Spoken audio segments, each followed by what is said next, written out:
Hello, everybody, and welcome back to the Sanderlanche podcast. Today, we read Shadows of Self, chapters 11 and 12, wherein Wax chases down who he thinks is Bleeder. Maybe it was, maybe it wasn't. I don't know that we ever get a good answer on that. And runs into some trouble instead. And then Marasai, and eventually others, get called to the site of an entirely different horrible murder. So, yeah. I'm Data, and with me is... Joe. Jamie. And Dak. So hang on to something, everybody.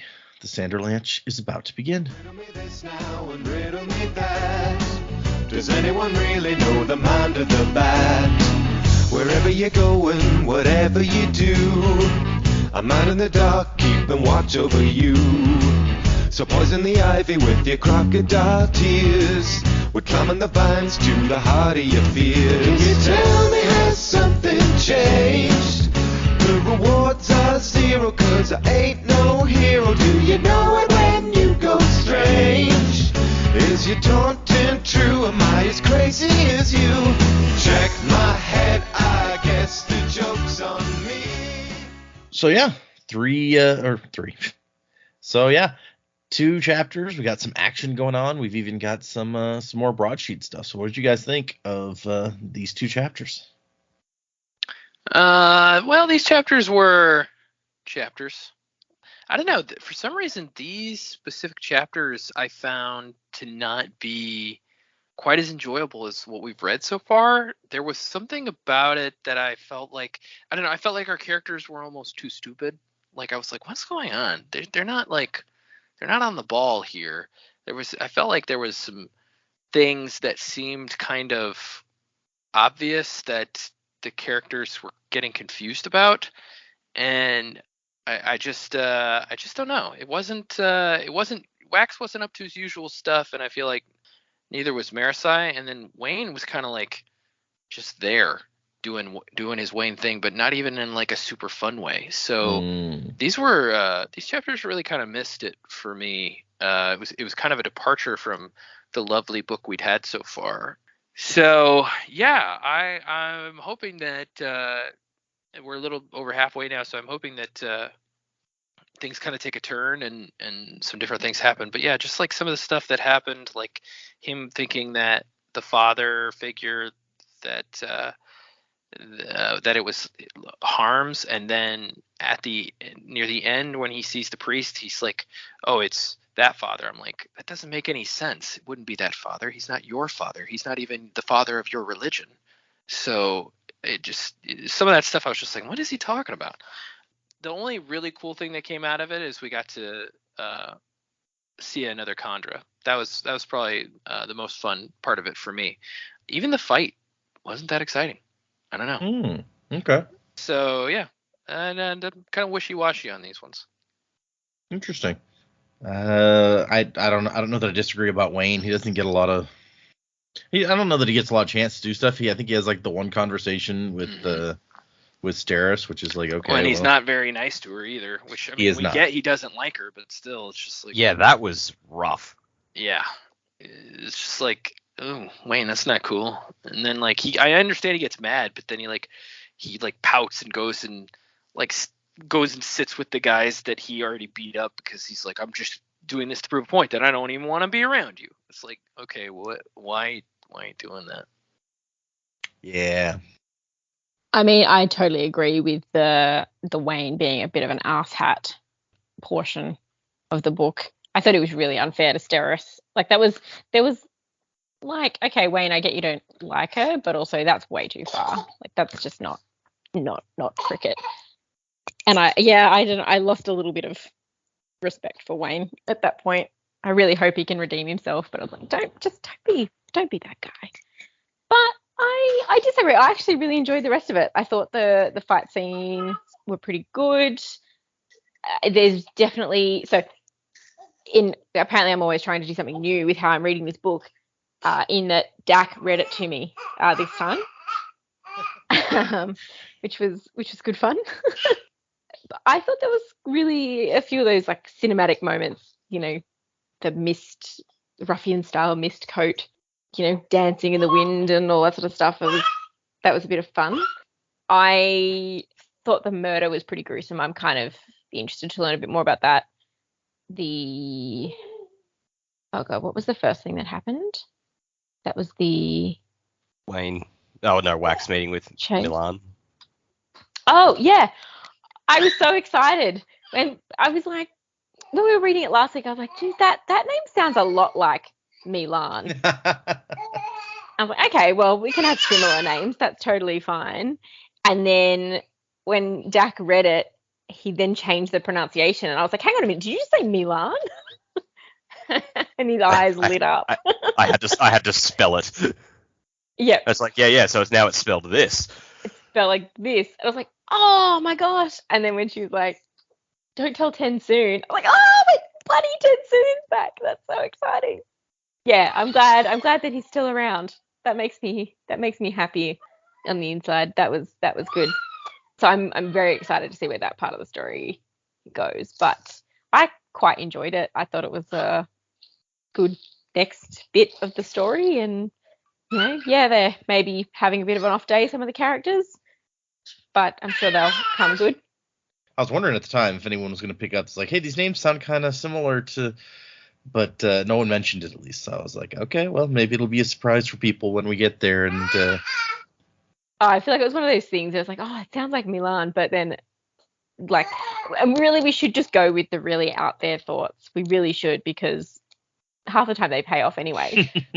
But I was like, nah, surely not. No, couldn't be. And it was. So should we be getting Dak a job as an audiobook narrator? How do you do? Look, pretty well. I mean, Dak does do the voice acting gigs. Right.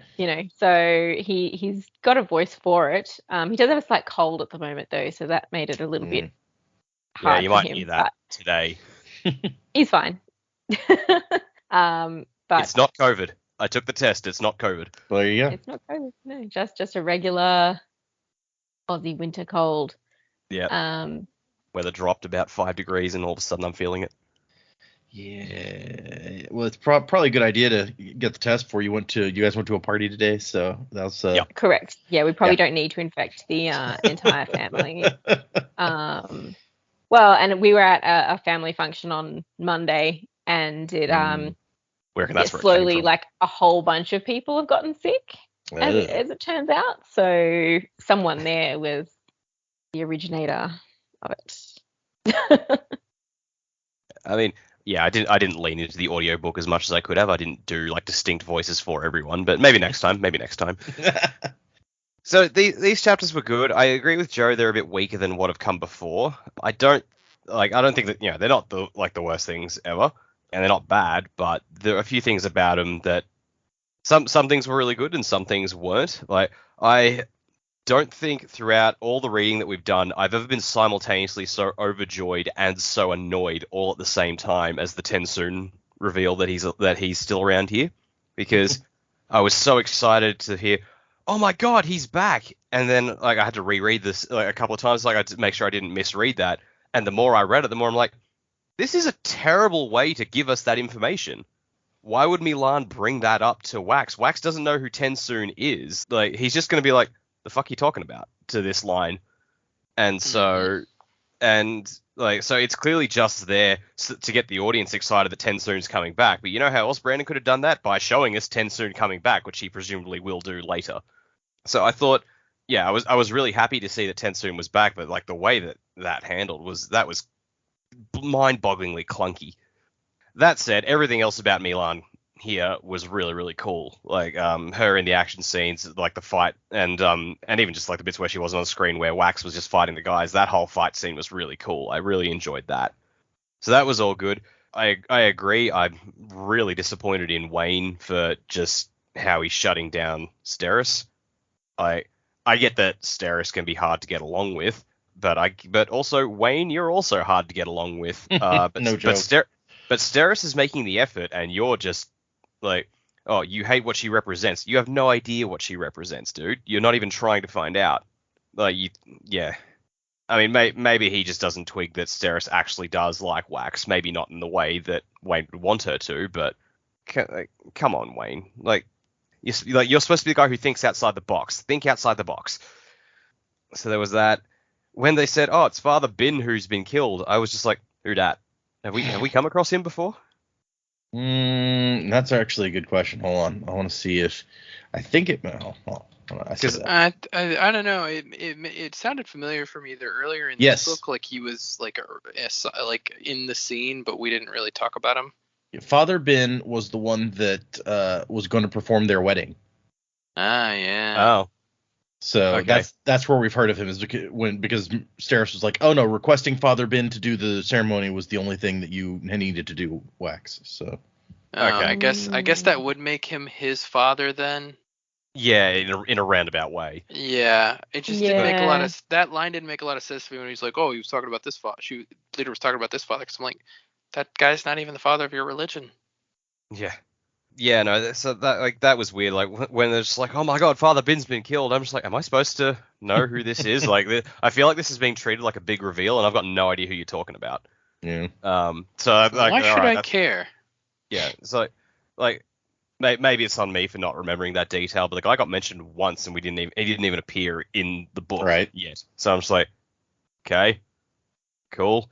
That said, the actual murder scene and like the way it all went down was pretty fascinating in a horrific sort of way. So that was cool. Like, yeah, so cut a long story short, these chapters, good bit, bad bit, good bit, bad bit, good bit, bad the whole way through. I did love Wax talking to the governor in the carriage, and like every few seconds, like, all right, fuck you, I'm out, and the governor's like, wait, whoa, like that was hilarious. Yeah. And I fucking loved Wax coming in, like bursting into Lord Harms's study, and Harms looks up and sees him there with guns out, grabs his own gun and is like, all right, buddy, where are they? Let's go. And then Wax just like, just point that thing down. Yeah. Like, that was fucking hilarious to me. Like, I know Lord Harms is like, he's not a major character, and like he's probably not someone you're meant to be like, yeah, this guy's great, but he's fucking funny. I like him. Yeah, have some trigger discipline. Let's just point that somewhere. I say, old boy, let's go hunting.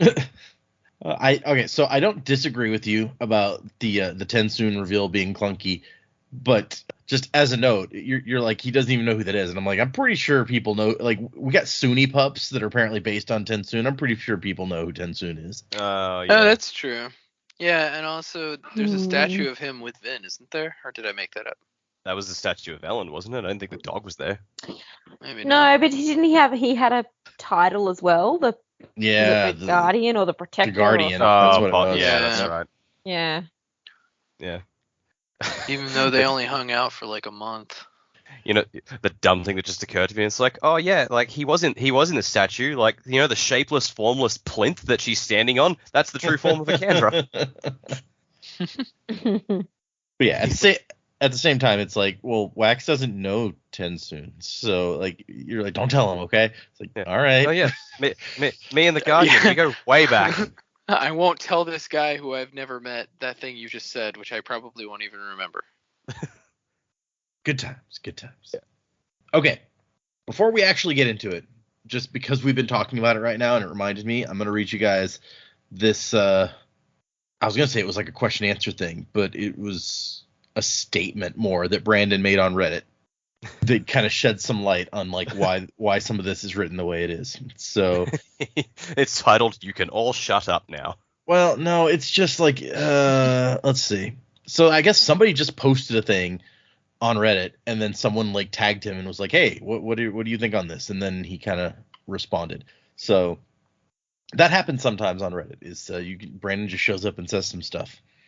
So, and this is actually from, after Shadows of Self came out, I guess. So somebody else was not super happy with the way Wayne treats Steris, basically.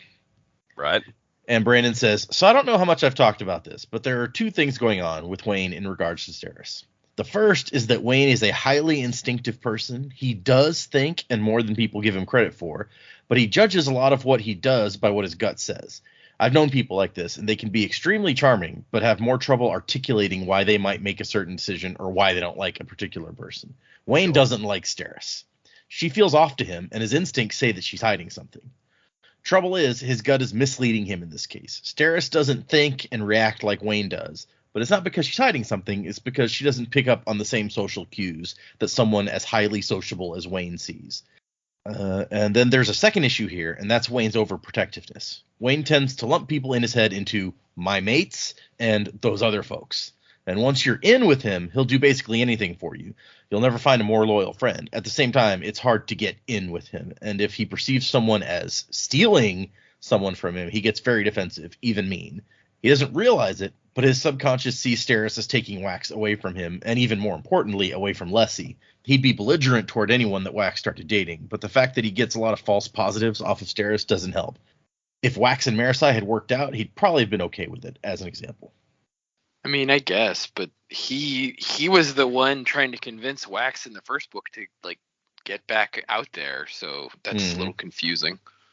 Well, I think it's probably there's a difference between, hey Wax, you need to get back out there and meet people, and then he's actually being with someone, and someone that you're like, oh, I don't like that person as much already. So then it's like, okay, well, I said that, I didn't mean her. Yeah, so like I get it. I get his mindset there. I get like everything he's going through. That all makes sense. Does not change the fact that I'm not happy with him about it. So it's like, yeah, the decision makes perfect sense to me when explained that way. Still don't like it.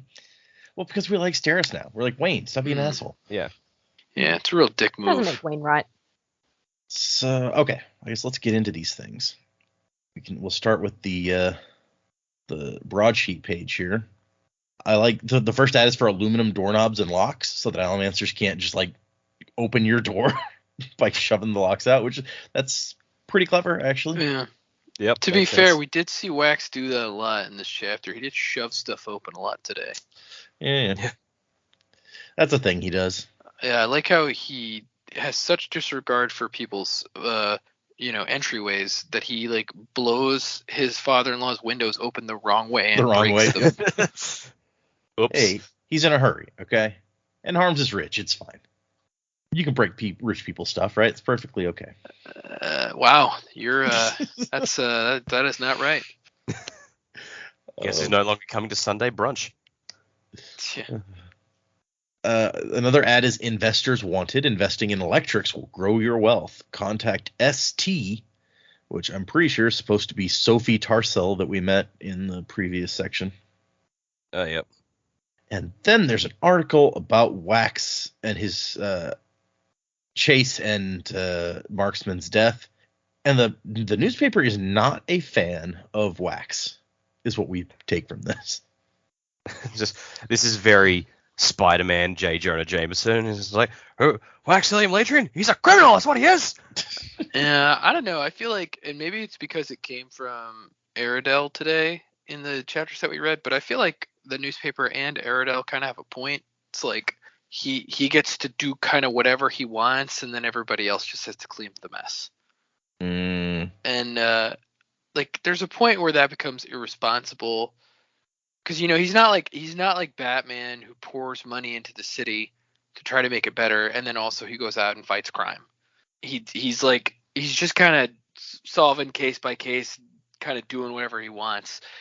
Like especially the part today, it was egregious. Like, and we'll get there in a little bit. It was like he breaks some dude's car completely, and it's just like, oh, don't worry about it. The city will pay for a new one. Like, I got the impression that he was going to pay for the new one. But it's not the way it sounded, but maybe you're right. But yeah, I mean, and he broke it's part of the article is like he destroyed the motor car of Lady Doris Chevelle, who's enjoying a leisurely drive. Mm-hmm. And shot up these accounting offices. Both have retained solicitors. I also like how they call him Wax in quotations, and it's like his latest caper, though successful, also ended in the death of the accused, as well as an unidentified bystander.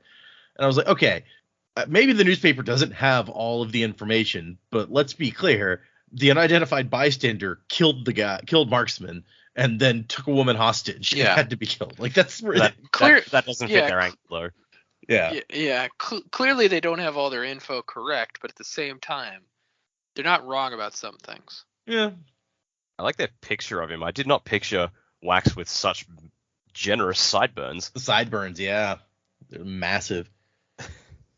And then there's got to bring up the picture of the broadsheet page on my phone because there's a little tiny piece of like that story that we were reading earlier about Almancer Jack, or Gentleman Jack as he's now called. Ugh. She's like, had I not bested the tribes at the pits of Eltania? Oh, hey, we read about that. I like that the ash mounts are now green with vegetation. Yep. And wasn't it I that had domesticated the fabled long-neck horses of the plains of Kirmaron? And I'm just imagining, like, what are the long-neck... I would think that maybe they were giraffes, except that we heard the word giraffe earlier in the book. Yeah, maybe he's just too dumb to know that's what they're called. Yeah. Or maybe they're like llamas or something. I'm just trying to picture what animal this is. There, Felicity. And if they are giraffes, that'd be awesome. I want to see him riding a giraffe. Like, that's... with like a saddle and shit on there. That'd be hilarious. I don't know how you get up there, but other than that, The step ladder. yeah, I gotta have a ladder to get on a regular horse. I'm just I'm not young anymore. That's the thing. Son, is that a long-necked horse? I don't know, Pa. It's got all these weird spots on him. You ain't seen a spotted horse, boy? No. I did read the thing, by the way. Looks And, like mighty good eating. Got notes. Yeah, it's got some good haunches on it. That would be a big haunch to eat. I don't know how they taste. Pa, where'd we put the harpoon? Notes, eh? Yep. How does Tiny, giraffe say. taste? Why, with your testimony, we'll outlaw this insidious slurm. It tastes very similar to horse, but more tender. I haven't had Wait, horse either, so the other thing in there was somebody's very upset about street racing, and it just really strikes me as funny that it's like, man, that's ruining horse racing, the street racing. Yeah. Justin Bieber's out here with his rented Lambo. It's the worst. But No, the best thing on this broadsheet is like the cadmium misting who's like, oh, gonna get through this board meetings, speed up time. I'm like, oh, fucking goal. Yes, you are winning, sir or madam. That's so weird, though, because it's like, it doesn't make a lot of sense, because it's like people would notice him just sitting there not moving or doing anything. honestly, it's just like, why even show up at that point? Yeah, Like, just they're gonna go know to your you're office. ignoring them. Just yeah. don't.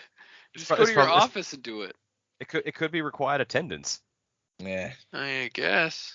If you're on a They have, board of like- directors, I don't know that they can require you to show up. I've been to so many work meetings, not at my current job, thankfully, which it's like, oh man, I got to sit through this, and like I don't say anything or interact with what's going on at all, but it's like, cool, no worries. An hour later, oh, I do know that feeling, because I am in many meetings that I know I don't need to be in and don't have anything to do with. The other day, I'm sitting there for like an hour just ignoring this meeting and working on other stuff because I know that there's nothing relevant going on. When I get like a message, it's like, hey, aren't you coming to this other meeting that you actually need to do stuff at? I was like, oh shit, I got so caught up ignoring this one meeting, I didn't realize the other meeting had started. Fun. and there's a baker decorating pastries with atium flakes. Like, Yeah, I mean, I assume it's fake atium flakes, but yeah. But just imagine, what if it was real? It's like I mean, we all know hash brownies are a thing, but do you imagine a Sia or a Mistborn taking these things? It's like, I can see the future! And just having no clue why this is happening. It's such a small portion of the population that even if atium mistings or Mistborns still do exist, they'd be so tiny a portion. It's like, yeah, man, like, we had these brownies at the party, like 30 people there. Most people, like, just didn't feel a thing. Except Brian in the corner was just freaking the fuck out every time. He's like, someone's about to go through that door! And then they did. And then they did. My hands can touch anything but themselves. Oh, wait. Okay. So we get the chapter. I'd kind of forgotten that as we come back in, Wax is falling out of a window. But it's fine. He can do shit like that. Yeah. And he has some thoughts about Vin. They rarely called her by her name. Her title, like those of the other preservers, were used to show reverence. Was used. And apparently, like, Sazed in his book wrote kind of what happened with her. She melded with the mists, taking them upon herself and becoming their guardian as they became her essence. And sometimes he thinks he can see her, like, form in the mist. It's like, it's just my imagination, right? It's her yelling at him, "I don't know you." Right? Yeah. Like, why does she care? I like she watches over those in the night. I'm like, man, Vin turned into Moon Knight. Right? Yep. Watching over travelers in the night. It seems like Vin's sort of thing. Yeah. I buy that. But it's interesting to me that when he gets to the bottom, there's nobody there. And somebody who's standing there is like, well, we saw a chair fall down, but nobody else. So a dude totally jumped out that window. Maybe he was either bleeder with some sort of power, or maybe just a misting or something. Yeah, or maybe he's dead. He's just dead behind a bush. He fell real hard back there. He's like, oh, I shouldn't have jumped out that window. That was a mistake. But Wax hears a car like tearing off, and feels it with or sees it with his steel vision or whatever. And he's hesitant, like that could be unrelated, but I don't see anything else that looks suspicious, so I guess I'll go after it. And so yeah, he just flies up over the car, and same thing he did while chasing Marksman, basically, is he flies over the car, then gets real heavy and pushes down to force it to stop. He pops the wheels like tomatoes and squashes the roof just enough to bend the metal doors in their housings. See, they're going to move into fiberglass cars way sooner than we did here. It's just too much. I guess you still have a big ass engine in there, so it's not really. Yeah. Mm-hmm. And so it's a cabbie who's like, oh, he got out like 2 streets back. He didn't even let me stop. Please don't. So Wax is like, I mean, it could be Bleeder. And he asks Harmony, like in his head, it's like, is it him? And Sazed is just like, I don't know. It's like, if I knew that, I wouldn't need you. So he tells the guy, he finds out where the fare supposedly got out, and then tells the guy to go to the police station, wait for me there. We got some questions, and once I'm satisfied, we'll buy you a new motor. It does say we. I don't know what the we refers to exactly, but yeah. Also, like, it's like, yeah, go to the precinct station. It's like, I can't get out of the door. You squashed it. I was thinking that too. I was like, how exactly is he going to get out? Do they have tow trucks yet? I was about to say, I wonder if tow trucks have been invented. The tow truck is just a horse with a hook on his tail. Right. And so he's going through these, he's heading down there, going down these dark streets and alleys, trying to track down Bleeder and wondering, was that Bleeder? What kind of power might Bleeder be using right now? It could be a coin shot or a lurcher, or it could be anything really. And then he realizes that as a dozen men come falling out of this warehouse, that he has been led into a trap. I love this train of thought. It's like, relief. He hadn't lost his quarry. He'd simply been led into a trap. Wait. Damn it. It actually just cuts away to, wait. Damn. Oh, good. It's just a oh, fuck me. Yeah. Yeah. And he managed to throw himself back into cover after a second, but he does get clipped in the arm by a bullet. And he also notes that not all of the bullets have lines pointing at them, so aluminum bullets are in use. And he's just like, man, Bleeder is better funded than I expected, actually, if she can afford that. And these dozen people are just like shooting over and over while he's behind this brick wall. He's like, why are they doing that? Like, oh, they're trying to distract me because here come some people behind me. And even on this misty night in the dark, he manages to, like, 2 shots, take 2 of these guys down real quick. But there's still 3 left with crossbows. And things might have gone poorly for him, except that out of the shadows, a guy just like gets pulled away into the shadows. And he heard an irk of pain. And he says, Wayne, and a feminine voice says, not exactly. Which is a weird answer, actually. I mean, you're not Wayne at all, as far as we know. I don't know what you mean, not exactly, but okay. And it is the lady from the party Now, not just, I believe he mentioned her that a lot of the top half of her dress was missing at the party. Now a lot of the bottom half of the dress is also missing because she's ripped off her skirt below the knees. And he pulls his gun on her, and she's like, dude, I just saved you, really? And so he's going to, after he accepts that, okay, maybe she's not here to kill me, he's going to fly them out, and she's like, no, I heard those guys talking before we killed them. They have snipers on 5 roofs watching for you to push into the mists with aluminum bullets. Like, oh, geez, this was a really well-prepared trap, actually. Well, we know that Mr. Suit is competent, if nothing else. Yeah. And he's like, who are you? And she says, does it matter now? And he says, no. So we're going to put that behind us for right this second. And more guys even start showing up as they're trying to run away. And he's like, how many men does Bleeder have? And she's like, well, this cannot be Bleeder. Like, how could she have recruited an army of dudes? She's always worked on her own. Sorry, can we just back up a bit there?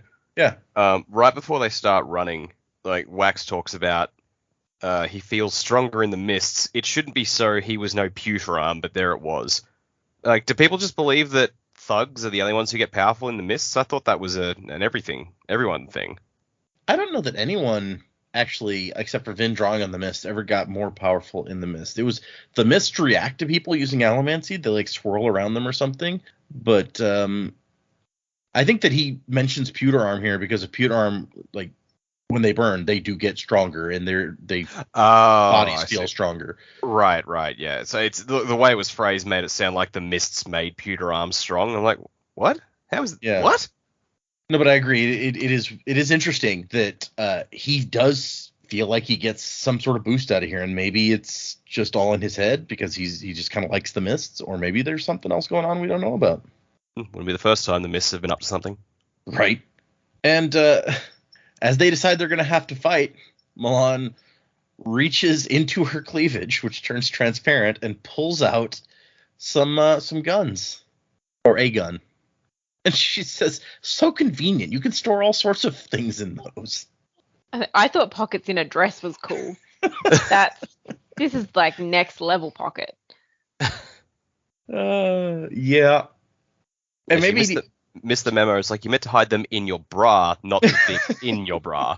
Well, I was about to say, maybe explains, like, when he first meets her, we get like this thing about how she's very like busty or whatever, and now it's like, so because she can decide how big they are, so she wants to store more stuff. It makes complete sense to me now.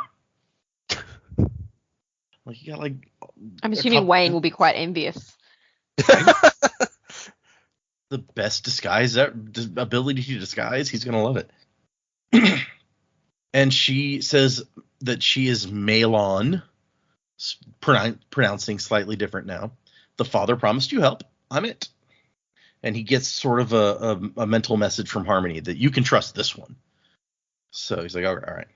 Complete with like this sense of endlessness that he's like, okay, so I guess basically that's Harmony's signature, so that I know this isn't Bleeder trying to speak into my head like earlier. Which I hadn't thought of that Bleeder could pretend to be Harmony and like lead him astray. So I'm glad somebody had. True. And we got, I think it's 12 guys chasing them, 4 people ahead, and she's like, you want the ones in front or behind? And he says he'll take the ones behind. And she's like, such a gentleman. By the way, I'm technically not supposed to kill people. I think I already broke that rule tonight. So if we survive, please don't tell Tensoon that I murdered a bunch of people again. It upsets him. Again. Like, he hates when I do this. That was exactly my reaction. Again. I mean, after the Tensoon reveal. Also, we skipped the fact that she's apparently the one that he met a long time ago. Yeah. Yeah. They have met before, she says. I've been watching over you. That's creepy. Yeah, it would be very creepy, yes. I mean, she says that they've met once, so I don't feel like that's a watching over thing necessarily. Well, that they've met once doesn't mean that's the only time she's observed. Oh, that's a good point. Yep. I mean, Harmony's had a bit of an interest in him, so maybe she's been around for a while. She's been the understudy for Wax, should something bad happen to Wax. If Wax dies, take his bones. Yep. There you go. What do I do about Wayne? Fuck knows. I thought you were going to say fuck him. Ew.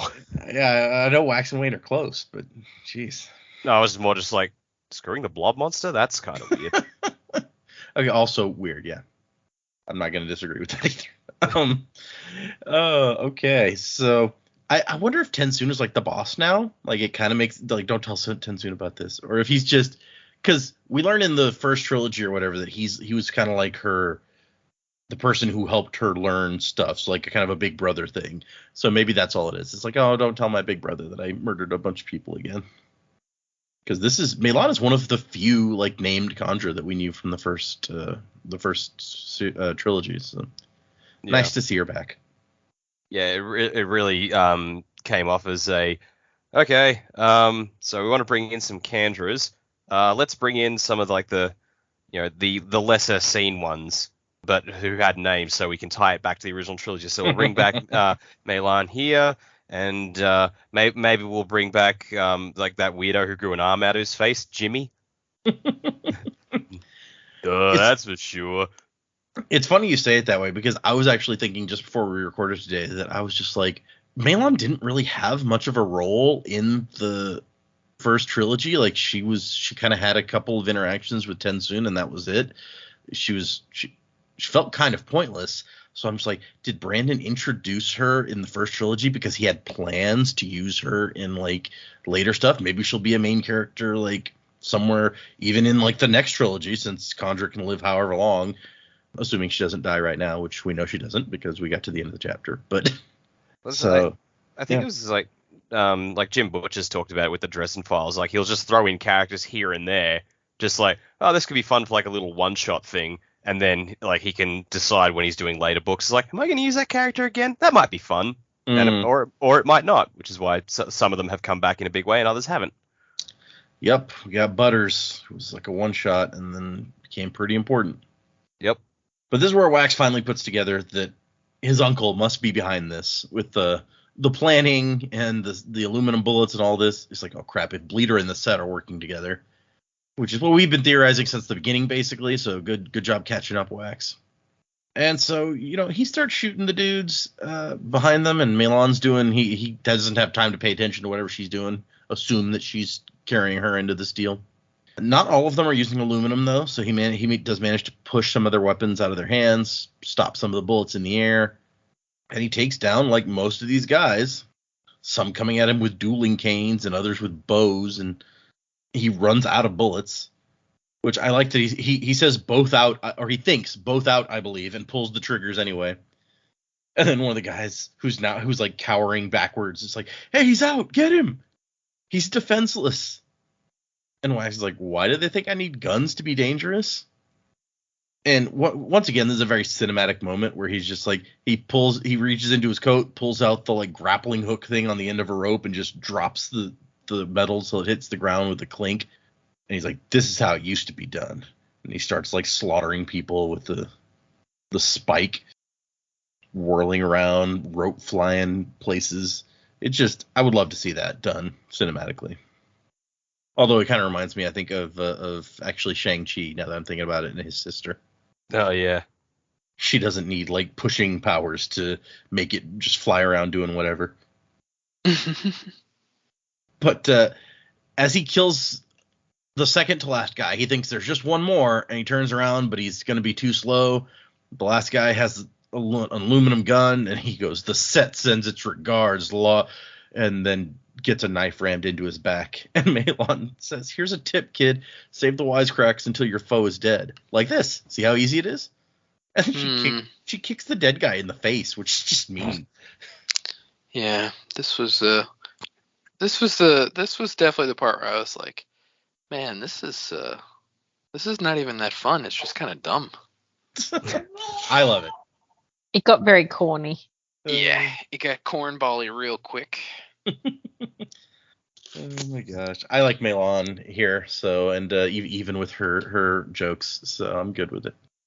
Yeah, and the old translucent breast joke, like I haven't seen that a million times. And so he thinks Bleeder is going after Lord Harms. I don't remember if he even mentioned that before now, but so at the end of He did. He speculated it. At the end of Which the is last funny, one, because- you guys were like, "Wait, his dad's alive?" Yeah, we all had all these speculations like, oh my god, his dad's alive, or is Edwan his real dad and she's going after him and everything? It's like, oh no, it's my father-in-law, and we was like, oh yeah, that guy. No, see, I still don't buy it. I'm like, nah, that's wrong. You're wrong. You're dumb, Wax. You're dumb. It's 100% the guy who you think is your uncle, and that's your dad. Oh So yeah, but it's more just the fact that we never even considered him as a possibility. Well, It's that's like, what I was Yeah, gonna because it doesn't make ask, like- sense. Like, that's what I'm saying. Like, Wax is stupid. Like, that's dumb. That's not good logic. Oh, it must be my father-in-law. Oh, Well, the only thing close to a father that he has at this point, as far as he knows. I So- guess, but I don't So- know. It's just dumb. I mean, it makes more sense than the priest. Well, yeah, and Yeah. so now we have what Wax thinks is the answer to that question in the priest. But when we were at this point, I think Joe pretty obviously was like, "Oh no, that's dumb." Did that convince you guys? Were you like, "Oh, that makes sense," and that maybe that is who Bleeder is going after, or were you still skeptical? What, with the father-in-law? Yeah.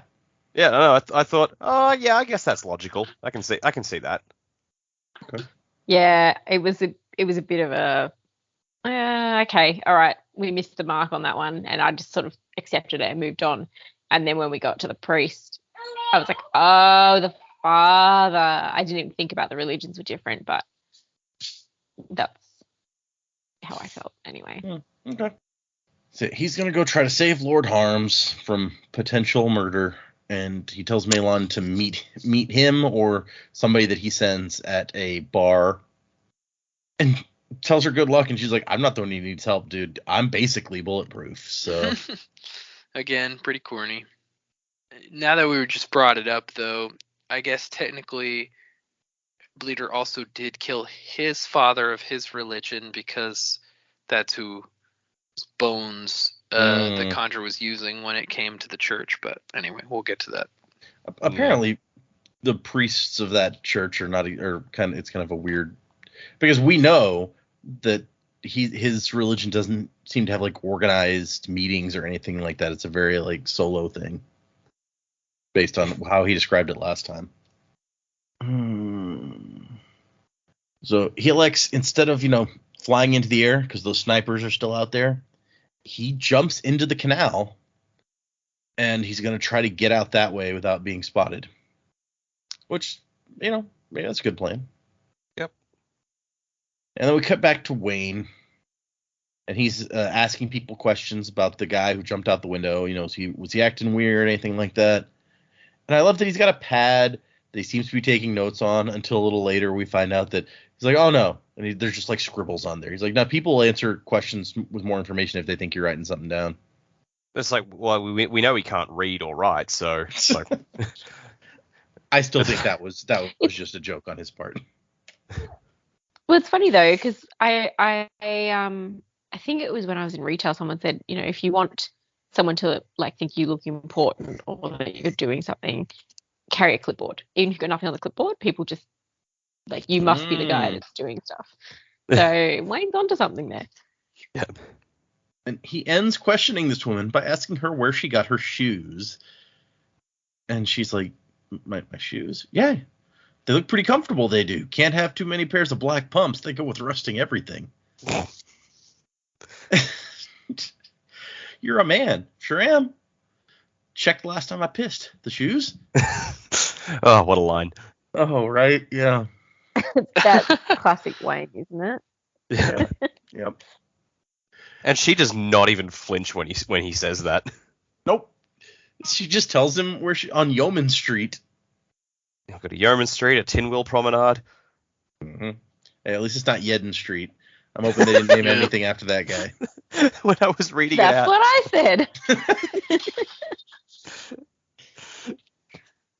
Oh. Nice. She gave him that look that people seem to give only to Wayne, the one that he hadn't quite figured out. But apparently he has a pair of pumps in his disguise box, and they're awful. He's like, I can't wear those one more time. Dude, I get you. Shoes are uncomfortable, bro. Particularly pumps. I will take anyone's word for that. I'm not gonna. I'm not gonna experience them because I've heard bad things. So So he has a very interesting thing where it's like his thinking about this person and whether they are actually Bleeder, because he's just like, no one thinks this guy was acting weird, but also no one likes him. He's a screw up and he's the new guy. And it's like an amateur of disguise might think picking the new guy was a good disguise. But when you can be anyone, why would you pick like the low man on the totem pole, basically, who was also new? Like, that just adds to suspicion. Picking a habitual klutz with a bad reputation just leads to everyone watching over your shoulder, which is not what you want when you're trying to impersonate someone. And then Wayne goes to give the governor's head of security the information he's discovered, only to find that all the guards are standing there guarding nothing. The governor and his head of security slipped out while no one was looking. And the fact that they've managed to trick him, the guards are very smug about this. And he's like, yeah, if we fooled you, hopefully we fooled the assassin. And Wayne's like, I'm supposed to be protecting him. And the guy goes, well, you're doing a rusting good job of that, mate, ain't you? And then smirked, and so Wayne punches him. He spits out his gum and then punches him, which, all right. Well, you don't want to choke on your gum. You don't, but it's also just mean. You spit out in the middle of, like, this ballroom. Also, he's taken to this gum. Yep. Like, just about every scene he's been in since he first tried it, he's had a piece, and it's like, man, this stuff is great. That's going to be his thing now. I was wondering, it's like... It's actually filled with nicotine. It's nicotine gum. Could be. Yeah. Cocaine gum. That was a thing. No thanks. That's gonna be Wayne's story arc as he gets addicted to cocaine. Cocaine has adium in it. That'd be weird, given that it comes from flowers. You just... okay, so we cut back to Wax, who's flying through the city, trying to get to Harm's place. And so he busts through the windows, rolling, guns out. And Lord Harm's is just like at his writing desk in a swivel chair. And he sees him come in and scrambles for the desk drawer, pulls out his gun. Where are they? We can take them, old boy. Wax is like, wait, you have a gun? He's like, yeah, after what happened last year, man, I realized the guy has to be armed. What's the emergency? I'll have your back. Yeah, because that's what he wants. I mean, you know, there are worse things in life to have than a father-in-law who is very supportive of your hobbies. It's true. Make a very valid point. Yeah. I don't like his first name, though. Jackstum, yeah. It just doesn't sound right. No, yeah, I have trouble saying it. Jackstum Harms. Nah. Doesn't fit. And so he tests him a little bit by asking him about kind of a memory that maybe, you know, Condra wouldn't have interrogated him about, which was kind of one of the approaches that Vin took when she was trying to find the Condra, was you got to ask them stuff that only we would know, but also stuff that the Condra wouldn't have asked about in like a torture session to try to impersonate them. And so he tells Lord Harms that he's in danger. I got to get you out of here. And Lord Harms said, what about my daughter? And there's like a paragraph where he's like, as if he had only one. Steris is fine. Wayne's watching her. Let's go. I don't know that Wayne's watching her that closely. Let's be fair. And so he's like, Bleeder is like older than the destruction of the world and has spent centuries studying human behavior. How can I possibly outthink her to make a choice that she couldn't predict? And the solution is you don't try. He chooses a spot completely at random, we find out later. And he sticks him there.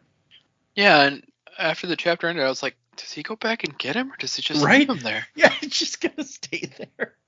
Oh, yeah. And so we cut to after the fight, where Wayne is sitting down, bruised, across from a huddle of bruised and obviously angry men. Wayne is eating a sandwich. Where'd he get that? He traded for it, obviously. I mean, they were at a party with a bunch of food, right? So. Oh, yeah. There's probably he some traded leftovers. A punch in the face for a sandwich. A knuckle sandwich for, yeah. There you go. Oh. It's a good trade. See, we got the name sandwich in it.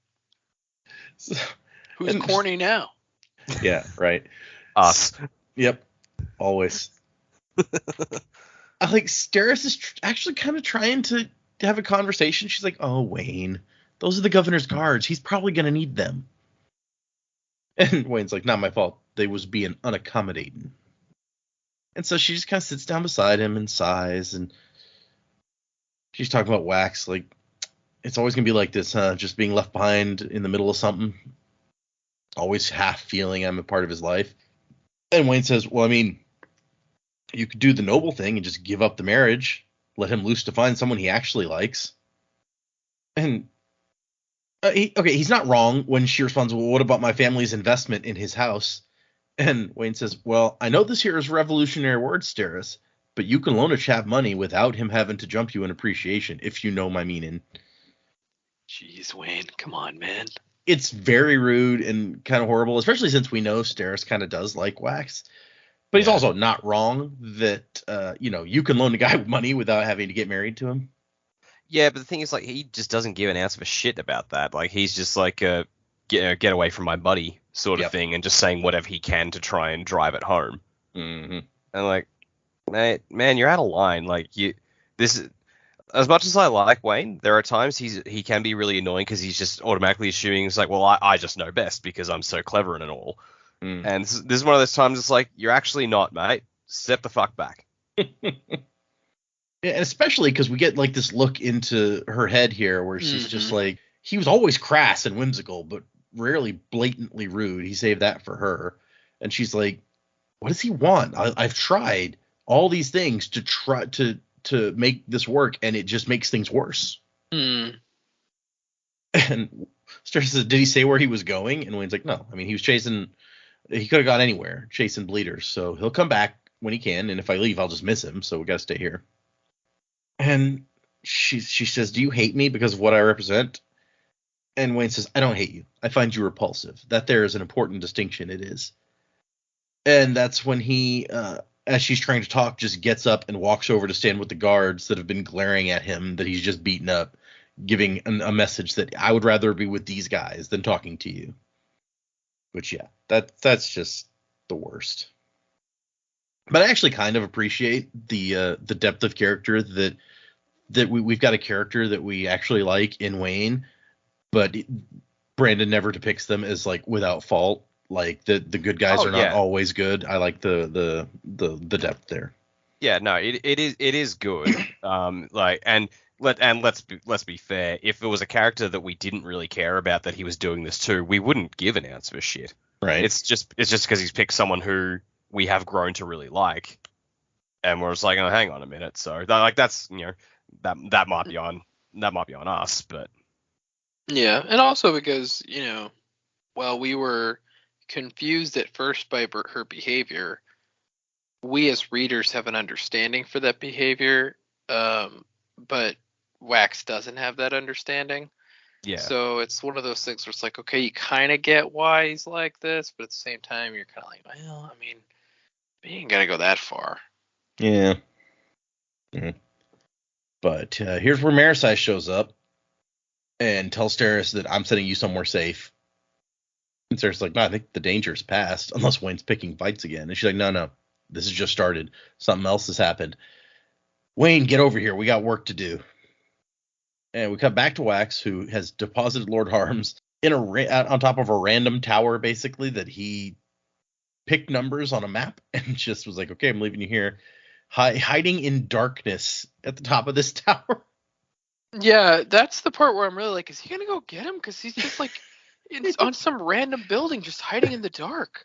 It's weird, man. Yeah, it makes it sound to me like he puts him on the top floor of this building and puts him in a closet or something, and it's like, okay, you stay in here and be quiet. Yeah, you stay here, don't move. I'll be back, maybe, if I remember. It's like he hasn't even put him inside. He's just put him on the spire or something. It's like, all right, now you just wait here, do your best King Kong impression. I'll be back in a couple of hours. Yeah, it's like he's like just hold on.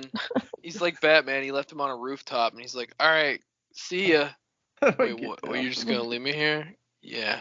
Just hide in the dark or something. No, I imagine Harms is probably just really into this. He's sitting up there just going, this is my city. I will protect it. I will. And then Wax comes back. He's like, are you talking to yourself? No.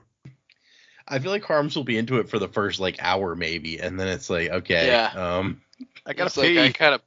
I gotta pee. And also it'd be nice if I had some alcohol up here. Maybe some food. Yeah. I'm cold. Yeah. So is my daughter okay? I mean, Okay. Well, It's like they get can to the I have end. my gun back, or?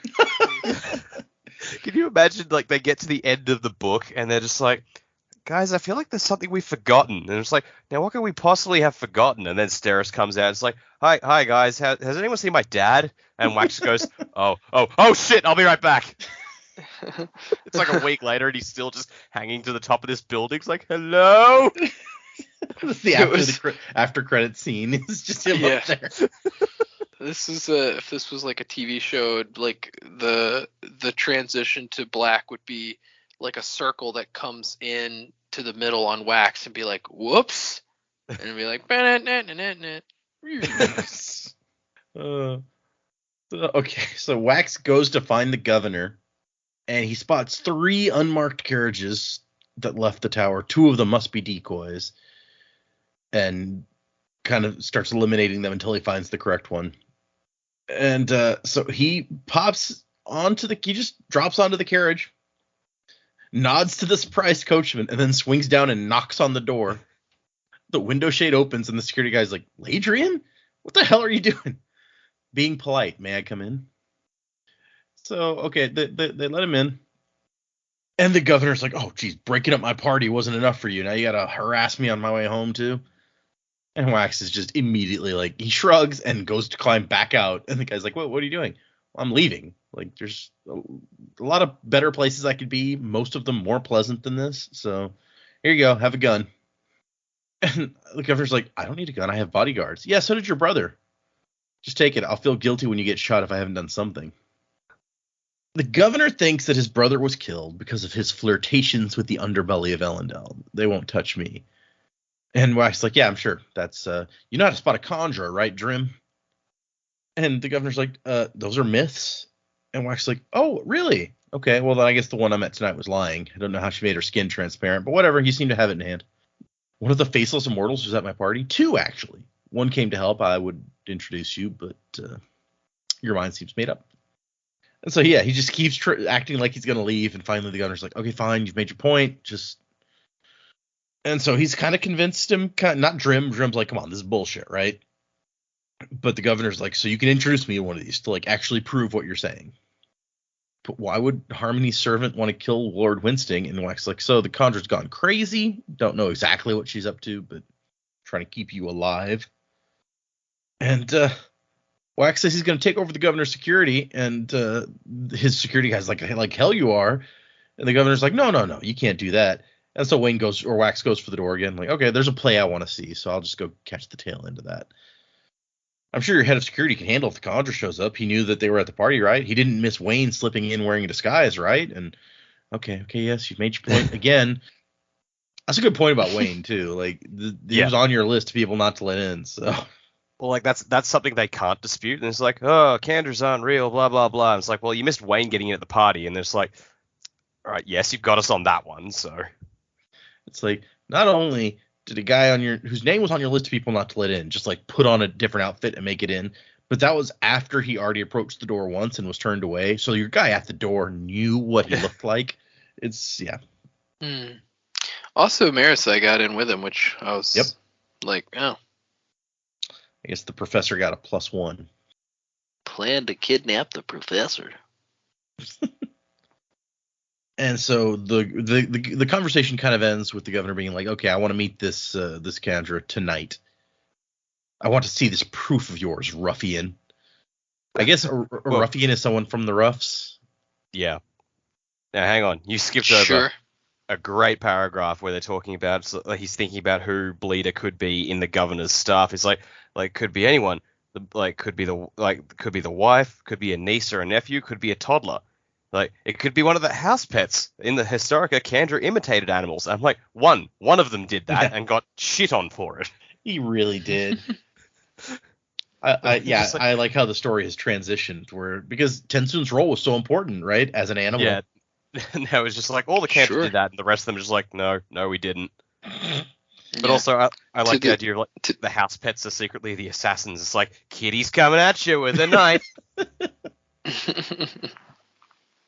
I mean, if my cat was really determined to kill me, he could probably manage it if he was, had that kind of intelligence. Just I'm asleep and he walks up and like rips out your throat or something. It could totally happen. Yeah.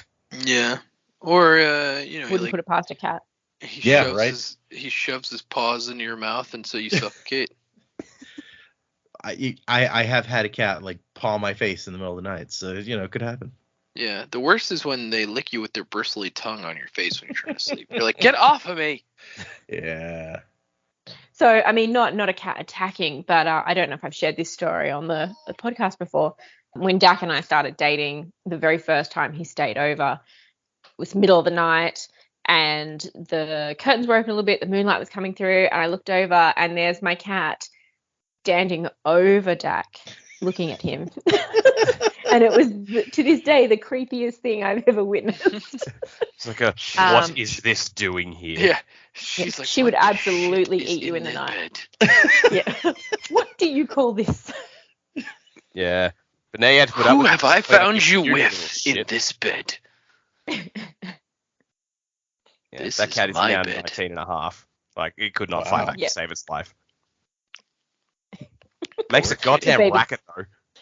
The baby tackles it and it goes, "Don't touch me." Very, very fierce cat. Yeah.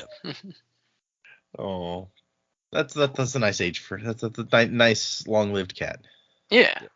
Well, it's great because this is going to sound really weird. She's going deaf in her old age, which Mhm. means that when the baby starts screaming, the cat doesn't get bothered by it. Ah, makes sense. Yeah. I don't know that my cats ever seem very like they'll leave if the little ones are like yelling, but they don't seem particularly put out about it. Yeah. Okay, sorry. Back to the thing. I'm just picturing like you're sleeping and the cat's just standing over you like, what's this thing doing? It's terrifying. Well, she does it well, to the baby now too. If the baby's in our bed, she gets all like, "What's going on here?" And then the baby starts laughing, and it's just the whole ordeal. Yeah. That's I think you described it that night. It's like the cat was perfectly silhouetted by the moon, so it looked like the Batman silhouette. Bat Correct, cat. yes. Sure. Yeah. Okay. Sorry. So he explains that. Oh, also this conjurer could have access to any of the metallic arts. So that's out there. And the conjurer's like, "How do you stop something like that?" And he's like, "I don't know. Actually, I mean, really, you should probably be dead already." And he's like, "I mean, yeah, it could have killed me as easily as it did my brother. Why hasn't it?" And he's like, "Yeah, I mean, I guess she has some sort of agenda bigger than just you. Who knows?" And Wax tells him he should get out of the city. And the governor's just like, "No, I can't leave the city. Are you stupid? Like, with everything happening, my career would be over. Better than your life being over." I don't know. I'm torn on, do you respect the guy for being like, "No, I'm in charge of this city. I have to stay when things are bad, even if it might mean my life," or is it more like, "Oh, I can't let my career get ruined by me looking cowardly," because one of those is you might respect, and the other one you're like, "Oh, really?" I mean, they're both sort of true, really. So I can see both sides of that coin. It's kind of like all right, well, if I leave, all this bad shit will happen. It's like, yeah, that's bad. And if I leave, this will happen to me. I'm like, well, I don't really care about that. But it's like, but I can understand someone like, he's already outlined the altruistic reasons. So Mm-hmm. Yeah. Yeah. Okay, so then he tells, or they arrive at where they're going, and a woman's like, "Hey, we just got a telenote through the wire. Something's happened. A murder." He's like, "Oh no, not Lord Harms." Like, if Bleeder had actually found Lord Harms after all that would have actually been real impressive. And the woman's just like, "No, who the hell is that?"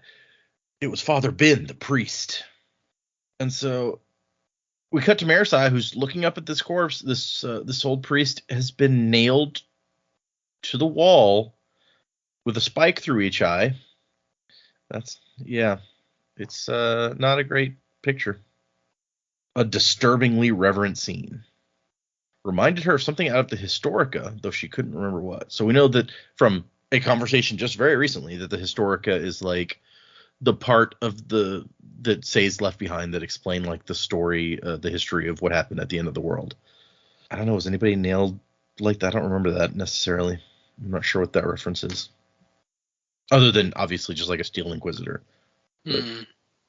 I don't know, maybe they're all referring to Iron Eyes as death, so maybe it's just symbolic of the Reaper. Yeah. I almost thought like they were trying to tie it to the survivor somehow, like him being pierced by the spear, but obviously like some weird mythology has cropped up over the years from that story, so. Yeah. Well, I think they like one of the churchgoers says that later. It's like it's a perversion of how the survivor died. I'm like, I don't see how it is. But... yeah, I know. Yeah, it's very strange. I guess maybe like when the survivor was fighting that Inquisitor, the survivor, when Kelsier was fighting the Inquisitor, he beheads him after like smashing him in the face with a rock and like nailing him to a cart by his own spikes before he cuts to like trap him before he cuts the head off. Maybe that's what it is. I don't know. That was the big final fight where he gets killed. So maybe that kind of ties into everything. But yeah, so she's gonna talk to the convecticalists, the people who work in a survivor's church aside from the priest. So an old gray-haired woman in the formal dress of a church matron. And like they walk up, she and Aradel, to Reddy, and Reddy's like, so you want to handle the interrogation yourself, sir? And the people are all sitting there and they hear the word interrogation. They're like, wait, what? And Aradel's like, no, I think we'll let Lieutenant Colmes give this one a shot. And so she's trying to play it nice. You know, just like, my condolences. I mean, well, I don't know why you wouldn't. It's not like these people have done anything, but my condolences on your loss. And apparently, we get real quick into, apparently there is some feelings between the survivorists and the Pathians, because this church matron is like, I knew those Pathians were a miscreant bunch. I always knew it. They want chaos, nothing but chaos. And so they had 1,000 people in the dome for worship. The Mist had put in quite an appearance. And this Pathian, they call it priest for lack of a better word, but I don't think they're actually called priests, is what we find out. But she's like, oh, yeah, we know this Larkspur guy. You always see him at community functions. People feel like they have to invite a Pathian priest just to not show favoritism. No one wants them around. The underpriest is like, yeah, those barely fit in his robes. They don't even dress up for worship. Very, like, wow. So this bit I started thinking, okay, so like the original trilogy, like, yeah, I've had says in all the religions he had, but that was sort of a side thing for the most part. And then Elantris, like the war between religions was a central part of the conflict, and now we're getting that again. I'm like, are all these books going to have some sort of underpinning of religion versus religion? Because after Elantris, I think, like, okay, we can do something else now, you know? Definitely not the only time it shows up. It's interesting. Mm. Yeah, I guess as we progress, you will have to make that judgment on for yourself, but we'll see. I put the brain in the robot, you know. And so apparently this person that I guess we have to assume was Sakandra, since the Condra said they were going to kill, the Bleeder said, I'm going to kill your father, and then this person seems to have killed the priest and must have been impersonating this a Pathian religious figure that people have known for a long time, but just gets up there and starts preaching that the survivor was a false god, and in front of 1,000 survivorists. So yeah, that's going to go over real well. His death hadn't been about protecting us or ascending, but about stupidity and bravado, which, well, I mean, a little from column A, a little from column B, I feel like. It definitely wasn't about ascending. He didn't know anything about ascending when he died. And they're like, yeah, it's what they always think. They don't say it, but they mock the survivor. They have no meetings, no churches, no commandments. It's not even a religion. It's just these guys are really going hard at it. And I mean, I kind of, you kind of understand it because they just saw their priest dead at the hands of one of these guys. But this seems to be like some stuff they've been thinking for a while. Yeah, it's definitely an undercurrent of bad feelings between the groups. And so yeah, the guy gets up and he gives this whole speech and then makes a dramatic gesture and the draping falls down and there's the Father Ben apparently hanging there the whole time. Actually horrifying and terrifying. Yeah. Like just that image of some madman standing up there. Well, you're perceiving them as a madman. And then the curtain opens to this absolutely horrific sight in front of your community. Oh, it's not okay. No. And apparently his hands were red, like from the blood this whole time. And the guy's like, I thought he was wearing gloves at first, and I saw like the drops splattering as he gestured. So yeah, it's very disturbing. And I like when Marisai comes back, she's like, what do you think? And Reddy's like, about the information or your interrogation techniques? And Marisai, she's like, no, either. She's like, I'm perfectly willing to take notes from you on the interrogation, even despite the fact that you hate me. And Marisai says it's got to be the same person who killed Winsting. And Aradal's like, but why? What would be the motive? And Marisai's like, well, I mean, how else are you going to explain this? Pathian priests are some of the least aggressive people on the planet. I've seen toddlers more dangerous. Toddlers are vicious. You're not wrong. Sharp teeth and terrifying little buggers. No sense of They run spatial faster awareness. than they run faster than they should. Fall over, knock stuff off the table. What's that thing? No one's seen anything move as fast as a toddler who you're asking what they've got in their mouth. Yeah, exactly. Yep. Have you guys ever seen that video? It's at a pool party, and this child's older than a toddler, but maybe they're like 4 or 5. But it's a video, and the mom's like, he's like running by, and she's like, what do you have in your hand? And he goes, a knife. And then she goes, no. And then she runs after him. No, I have not seen that video, and No, that's I terrifying, saw and I don't want to see it No. now. It's a pretty good video. It's very, very good for a chuckle. It's just like quick. Like that's the whole video. No, I don't need. I've had this happen. I don't need to. No, it's fine. Yeah. So, anyways. But okay, so I like that Aradel sends Reddy to go get the Convectolus something to drink, and Reddy's like, "Excuse me." It's like, "Well, you've been spending too much time at the gun range. You gone deaf? Do it. I need to talk to Constable Combs." And after he leaves, she's like, he glares at her. She's like, I can't help but notice that you're determined to make all the rest of the constables hate me. And Aradell's like, no, it's fine. You got to give that guy a nudge. He's useless when he's not trying to show off for me. I mean, there's a certain, like, as a team leader and a manager of people, you have to take certain approaches to dealing with certain types of personalities to get the best results out of them. I don't know that this is a path I would take. It just seems It seems counterproductive in in numerous ways. Yeah. It's like, sure, maybe that'll motivate him right this second. No, I believe that's the opposite. But it'll also motivate him to dislike her more and more and You're more. gonna create a toxic And situation. then act out. Yep. But by that point, I'll be retired. And I won't Well. care. Oh, here comes Wax, who I also have a lot of problems with. And so Marisai is talking to him, and he's like, I can't fight mistwraiths and spirits in the night. I'm a watchman, not an exorcist. And so on the ride over, she has told him about, who they're actually fighting here. And he's just like, I don't know what to do with that. Like, what am I going to... That is the Aradel we want to see. We need a book about Aradel the Exorcist. He shows up, the creepy piano music starts playing. There's girls doing crab walks upstairs. He just picks up someone, shoves his hand through their chest, and starts pulling the bones out. And it's like, back to your blob form, monster. Yeah. He throws his arms together, and he's got a Constantine in that movie, and he's got a symbol on his arms with a tattoo, comes together and makes a magic word or whatever. That was such a weird choice in that.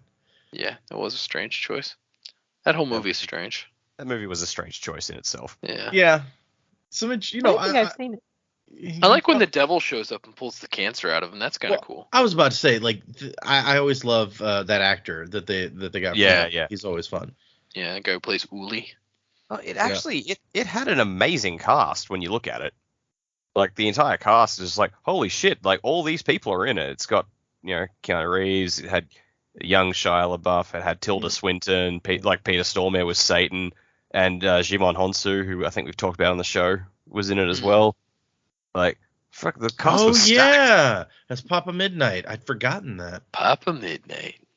I mean, you know, I'm like, I don't know that Shia LaBeouf is great cast, but you're right. There's a lot of really good people in there.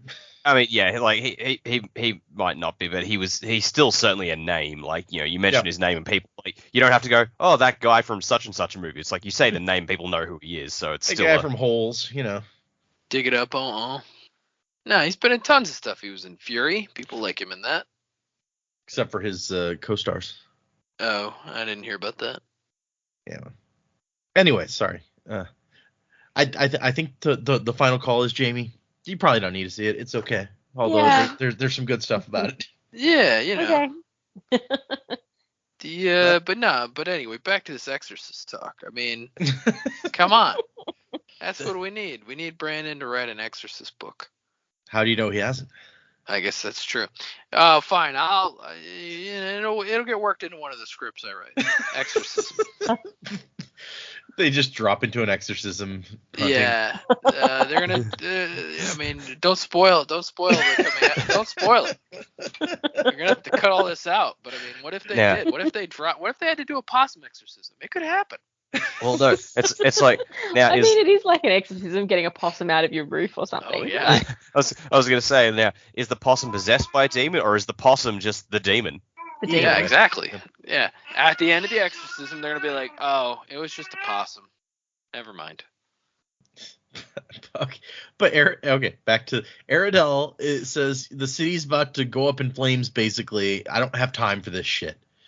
And Marisol's like, well, yeah, but what if they're not unrelated? What if Bleeder is trying to orchestrate this with the things that she's doing to make the city fall apart? Aradel's like, I'm too old for this shit. He really is. And he tries to pull out a cigar, and he finds a note from his wife. Says there's a banana in your drawer. First thought is that I thought Wayne had swapped something. Yeah, me 100%. That's where I was. I was like, wait, did Wayne trade a cigar for a banana? I'm Banana. confused. I now wish that had been it instead. That's so good. Yeah. But his Also, wife is I like the basically wife like, game. yeah, exactly. The wife's basically like, you're not gonna smoke. I put a banana in your drawer. You're gonna eat that instead. And he's just like, can you put a banana in the cigar case so I could eat it now? He's like, yeah, here I am, still cigarless, with a note. I gotta go back to the office just to eat this banana. I'm supposed to smoke left. this note? Yeah, exactly. Yeah. I'm gonna get back to the office and that banana's gonna be all brown because it's been like a week. Come on. Well, I like that his wife went to his office and like secreted a banana into like the police station and then into his drawer. She's like she's got some arrangement work out with the guy on the front desk. He's like, I'm coming in. It's like, all right, what are we doing this time? Like you got another banana? Nah. This time I got a sausage. No, I bet it's like one of those things where he opens random stuff at work and he's like, God damn it, another fucking fruit in here. She keeps doing this shit, leaving fruit everywhere. Oh my god. So You could have put a banana in the gun holster. Yeah, exactly. So way back when, like, you know, in you know, the younger dumber days, like, you know, go around to everyone's house and you just get absolutely trashed and everyone passes out there, stays there overnight, get up and leave the next morning. Like, you know, big drinking parties. There was one I went to, and for some reason a couple of the drunk guys decided it'd be really funny to hide bits of fruit everywhere throughout the house. And the people who lived at the house were finding fruit in all these random places for months afterwards. Ew. Like, it's like open up the sugar for make a cup of tea the next morning. Why is there an orange in here? And that's fine because they find it the next morning. But when there's a banana going rotten in the cistern of the toilet, not so funny. Oh no, gosh. No. When you open it, when you're like, oh, I smell something gross, and you open up your air duct and there's like a rotting orange in there, you're like, oh man. Yeah. I don't know why they thought that was a good idea, but it's just like, that was so weird, and I still think they were drunk. That's why they thought it was a good idea. Okay, yeah. Same group. Sorry, Duck. Is this the same group of people that stuck googly eyes on everything? No, actually. Oh, okay. Jamie now realizing her hung out with ridiculous people in more than one group. Yep. In their discussion, they're trying to trace back where the city unrest kind of originated, and they decide that the flood seemed to be behind the biggest strain currently because of a broken dam. Which he's like, well, did we investigate that as much as maybe we should have? And he's like, do you think it was sabotage? And she's like, could be worth checking out. And he's like, okay, but she's got to have a point, right? Like, I don't know about mist wraiths, but when men do things, there's a reason. They're trying to prove something. They want to show how clever they are or stop an injustice. Apparently the governor is a Pathian, so he's like, maybe that's involved somehow. And Marisai says she might have proof the governor is corrupt. And it's like, okay, well, we're going to talk about this later. We've got some other stuff going on right now.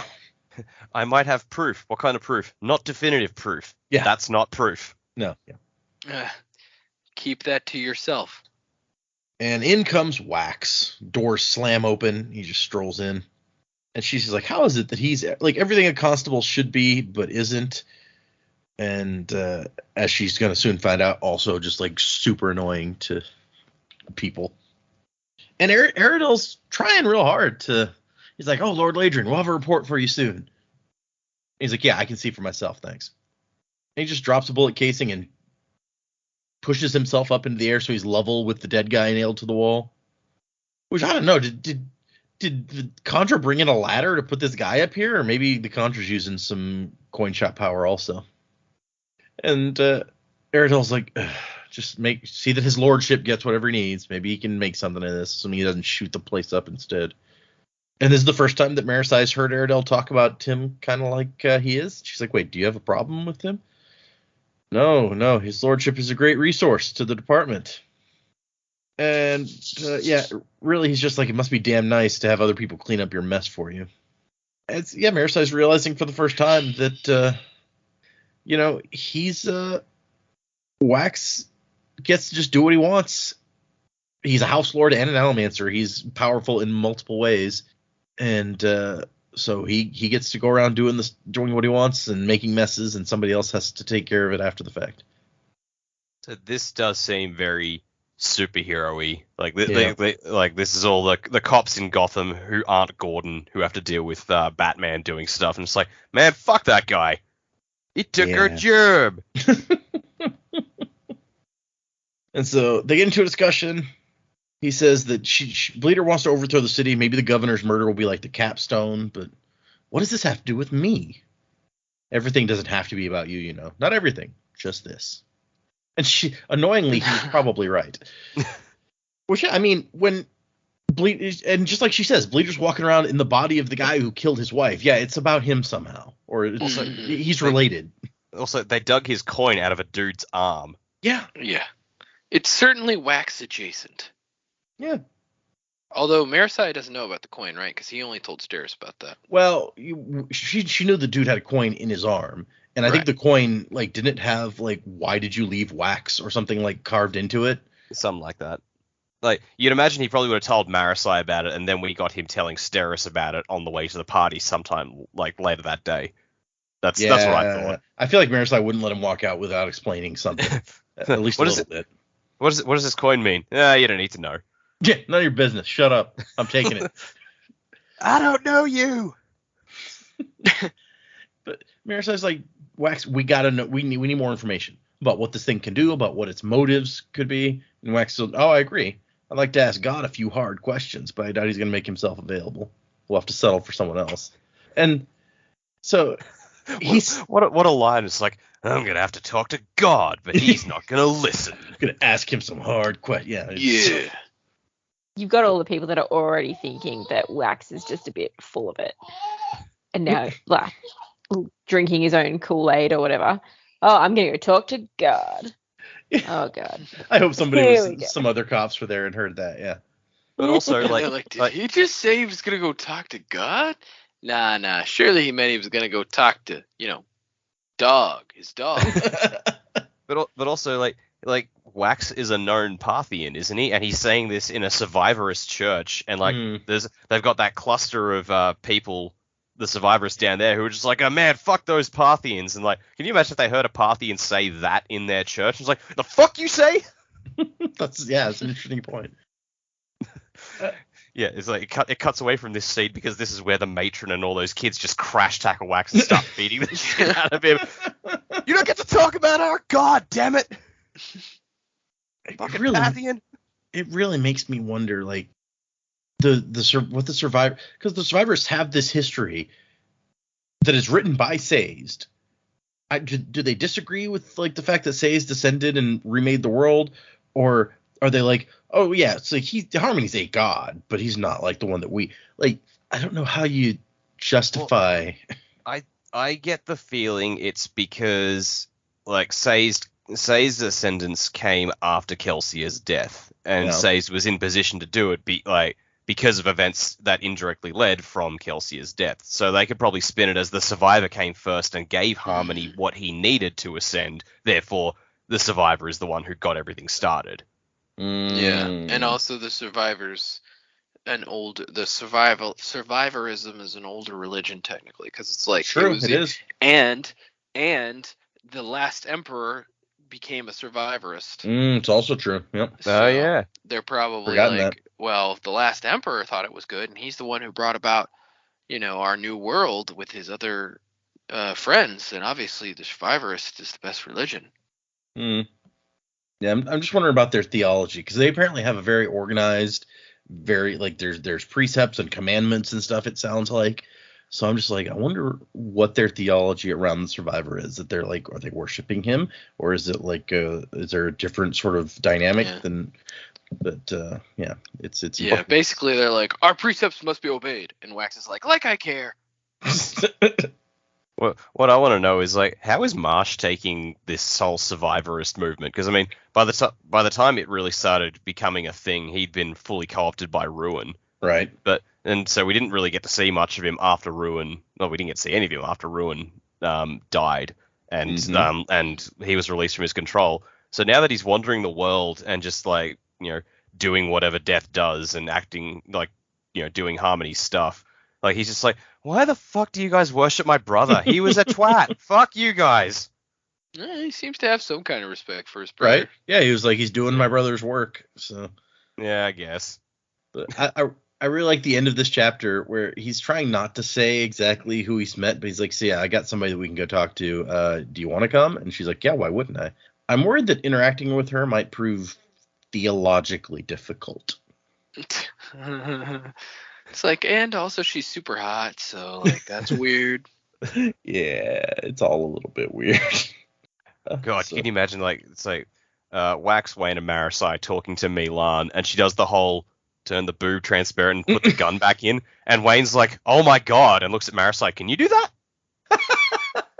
Yeah, all women can do that. They've just been hiding it this whole time. Yeah, she blushes and is like, no. That does sound like Marasai. Okay, so that's the end of our chapters. Let's move into predicaments. What do you guys think? What are we gonna see now? All right, so we got these people. They're on their train of thoughts, which I think are bad. I think they're gonna get hoodwinked again. So I'm gonna keep with my theory. My theory that Edvorn is actually his dad. Okay.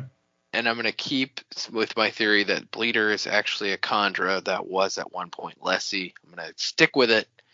And so going along that path, and I think I theorized about this some last time too. I think Marasai's right. I think the Bleeder's point is to try to disrupt Elendel completely, because Elendel is the center of this world that's been established, and they've got it. She's just trying to shake things up and completely disrupt society, either to take it over or to just like disrupt the way things work in the world. Because obviously she's insane and wants to be a god or something. I don't know. Something weird's going on. But if she's actively working against Harmony, which is what Harmony has told us, that it would make sense that she would want to take his basically paradise that he created and just like completely and destroy it or whatever. So I'm going to go with Marasai's right. she's going for a complete disruption of things. What's going to immediately happen is I hope he goes and remembers to get Lord Harms, because that'd be awkward if he forgot about that.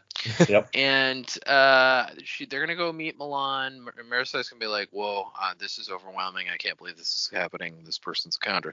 And I hope that Milan will shed some light on possibly what other Kandra are doing, and maybe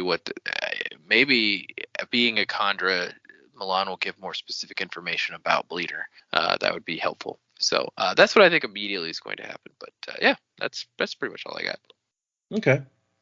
Yeah, that makes sense. We're going kind of just continuing some of the same theories that we had last time, which last time was a big time for new theories. So I can definitely see where you're going on those. Okay, yeah, I don't really have anything groundbreaking really in terms of where the story's going as a whole. I don't know how we're going to get back to Mr. Suit, even though we sort of know, or we speculate that he is involved and somehow this is about Wax. Somehow it all ties together. I'm not quite sure. I don't know how that's going to come back together yet. I'm hoping, the immediate future is that we pick up with Milan and I guess just find out a little bit about what the Kandra are actually doing now, because they kind of were, spies attached to certain families and things like that. But Milan really appears to have embraced 5th generation life, I guess. I think it was 5th generation. Yeah, and I mean, I hope that we actually get to see Ten soon.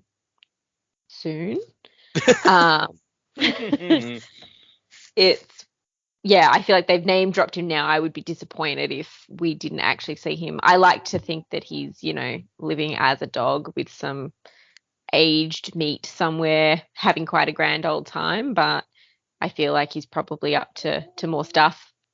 Yeah, I don't know, maybe Marsh has a dog. You never know. I don't know how they've all come back together, but I hope that we see that sort of come about soon.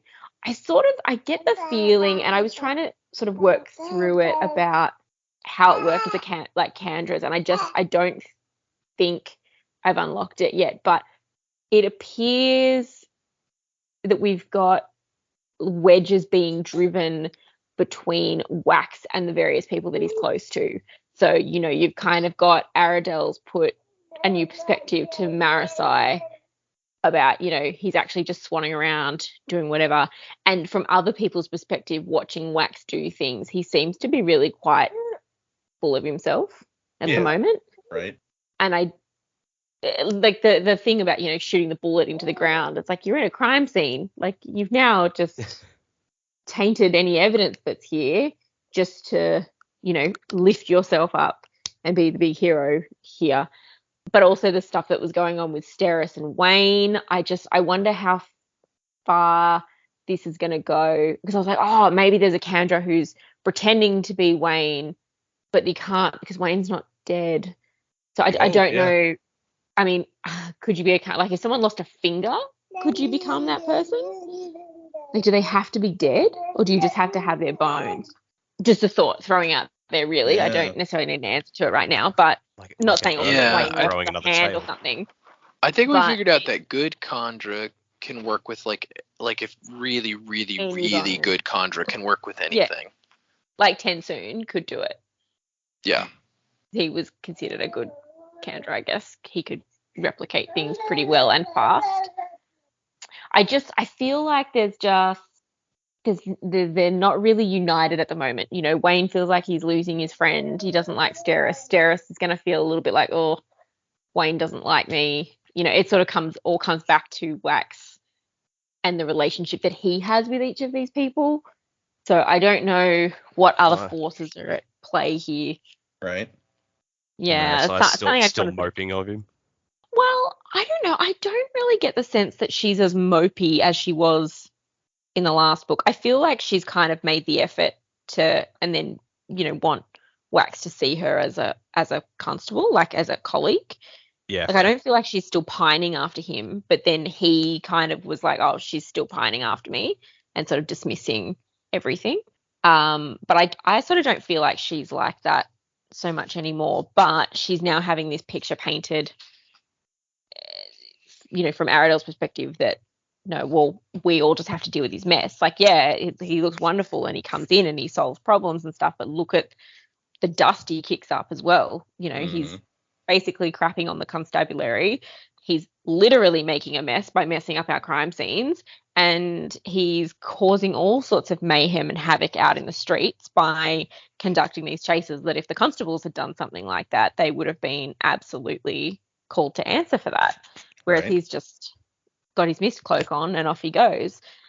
So I just feel like there's these tensions being drawn here as well. So I don't know if it could just be coincidence, or if we've got something more sinister at play in this targeting Wax. It's not just so, overt like bloody Tan turning up and the coin in the arm that are very clearly about Wax, but trying to destabilize his network, his community. I'm not quite sure. I feel like there's something else going on there. I don't know how that's going to resolve yet. So I guess it's not really a prediction, but that's okay. Thoughts, I guess. We came up with some pretty big stuff, like you said last week. So right. Upon thinking about it more today, the father thing, I mean, it still would be really great if we had this Wax, I am your father situation that comes up somewhere else. Maybe, okay, Wax's father is dead. Is there someone using Wax's father's bones to imitate Wax's father, and now they have to kill that Kandra? Or maybe like another Kandra is using it and that Kandra is in on it, so they're just going to stage him being killed again just to re-traumatize Wax for no other reason than just to fuck with him. Possibly. Maybe his dad was a Kandra all along, and he's secretly half Kandra. Well, can you be half Kandra? That's just, I have no idea. Yeah. So many questions. Anyway. So I looked it up. Melan is 7th generation. Just for anyone who cared about us getting that right. Yeah, thank you. and I know at the one crime scene in the church, at least, he wasn't shooting the ground. He dropped a shell casing like it was empty and used that to push himself up. So. Okay. I mean, still littering a crime scene, but yeah. less destructive. At least he's not ruining the floor this time. This time, yeah. Because he has a thing for wrecking cobblestones.